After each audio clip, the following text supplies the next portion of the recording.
الحمدللہ رب العالمین الصلاۃ والسلام علی سید الانبیاء والمرسلین رحمت للعالمین صلی اللہ علیہ وسلم۔ اعوذ باللہ من الشیطان الرجیم، بسم اللہ الرحمن الرحیم۔ ان الذین جاءوا بالافک عصبۃ منکم لا تحسبوه شرا لکم ولکن خیرا لکم۔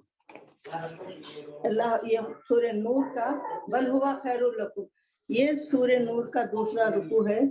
اللہ تعالیٰ ارشاد فرماتے ہیں، اور اس رکوع کی شان نزول یہ ہے کہ ایک دفعہ رسول اللہ صلی اللہ علیہ وسلم جب غزوہ بنی مصطلق کے لیے جا رہے تھے تو بی بی عائشہ صدیقہ رضی اللہ عنہا خود فرماتی ہیں کہ عادت تھی یہ کہ رسول اللہ صلی اللہ علیہ وسلم جب بھی سفر کو جاتے تو قرآن ڈالا کرتے تھے، جس بیوی کا نام نکلا اس بیوی کو ساتھ رکھا کرتے تھے۔ تو میرا نام کا قرآن نکلا آپ کے، اور میں رسول اللہ صلی اللہ علیہ وسلم کے ساتھ سفر میں روانہ ہو گئی، اور اس وقت پردے کے احکام نازل ہو چکے تھے۔ میں ہودج میں بیٹھی ہوئی تھی، اور جب لشکر روانہ ہوتا تو میرا ہودج اٹھا کر اونٹ پر رکھ دیا جاتا، اور جہاں پر قیام کیا جاتا وہاں سے ہودج اتار دیا جاتا۔ ہودج یعنی ایک ایسا وہ ہوتا جس کو اونٹ کے اوپر رکھتے ہیں، رکھ کر اس پر بیٹھتے ہیں، ایک اس کو پالکی بھی کہہ سکتے ہیں سمجھنے کے لیے۔ جب یہاں سے فارغ ہوئے تو رسول اللہ صلی اللہ علیہ وآلہ وسلم نے واپسی کا ارادہ فرمایا۔ ہم مدینہ طیبہ کے قریب پہنچے اور رات بسر کی، اور رات کے پچھلے حصے میں کوچ کی تیاری شروع ہو گئی۔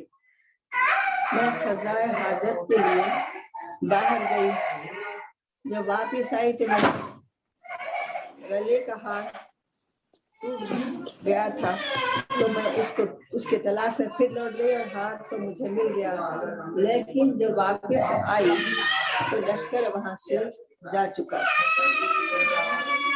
اور جو لوگ میرے ہودج کو اٹھا کر اونٹ پر رکھنے پر مقرر تھے انہوں نے حسب عادت میرا ہودج اٹھایا اور اونٹ پر رکھ دیا،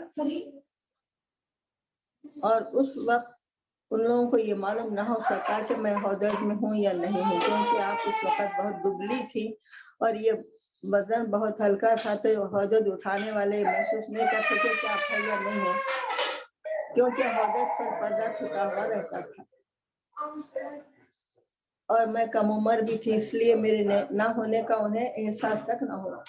جب میں واپس وہاں سے آئی تو کوئی بھی نہ تھا، یہ خیال کر کے کہ جب مجھے نہیں پائیں گے تو میری تلاش میں یہاں آئیں گے، میں وہیں پر بیٹھ گئی۔ حضرت صفوان بن معطل کی یہ ڈیوٹی تھی، ہمیشہ رسول اللہ صلی اللہ علیہ وسلم ایک صحابی کو پیچھے رکھتے تھے لشکر کے، کہ جب لشکر گزرنے کے تھوڑی دیر بعد وہ آتے تھے اور لشکر والوں کی کچھ چیز سامان اگر گرا پڑا ہوتا تو وہ اٹھا کر جس کا ان کو پہنچا دیا کرتے تھے، اس کام پر وہ مامور تھے حضرت صفوان۔ تو پھر جب حضرت صفوان وہاں پر پہنچے، جب لشکر کوچ کر چکا تھا تو اتنے میں جب ابھی صبح کا اندھیرا تھا، انہوں نے کسی کو دور سے سویا ہوا دیکھا تو قریب آئے۔ پردے کے احکام نازل ہونے سے پہلے انہوں نے مجھے دیکھا تھا، اس لیے پہچان گئے، اور بلند آواز سے انا للہ و انا الیہ راجعون پڑھا۔ ان کی آواز سے میری آنکھ کھل گئی اور میں نے اپنا چہرہ ڈھانپ لیا۔ انہوں نے اپنا اونٹ میرے قریب لا کر بٹھا دیا، تو اس نے ایک طوفان لا کر بٹھا دیا اور وہ ساتھ ساتھ چلتے رہے۔ ہم دوپہر کے وقت لشکر کے قریب پہنچے۔ عبداللہ بن ابی جو رئیس المنافقوں کا سردار تھا، جب اس نے یہ دیکھا تو اس نے ایک طوفان برپا کر دیا۔ جب میں مدینہ شریف پہنچی تو بیمار ہو گئی، 1 ماہ تک بیمار پڑی رہی۔ لوگوں میں اس بات کا خوب چرچا ہوتا رہا، لیکن مجھے قطعاً اس کا کوئی علم نہ تھا۔ البتہ ایک بات مجھے کھٹک رہی تھی کہ میرے علالت کے دنوں میں رسول اللہ صلی اللہ علیہ وآلہ وسلم کی الطاف و مہربانی مجھ پر پہلے کی طرح نہیں تھی۔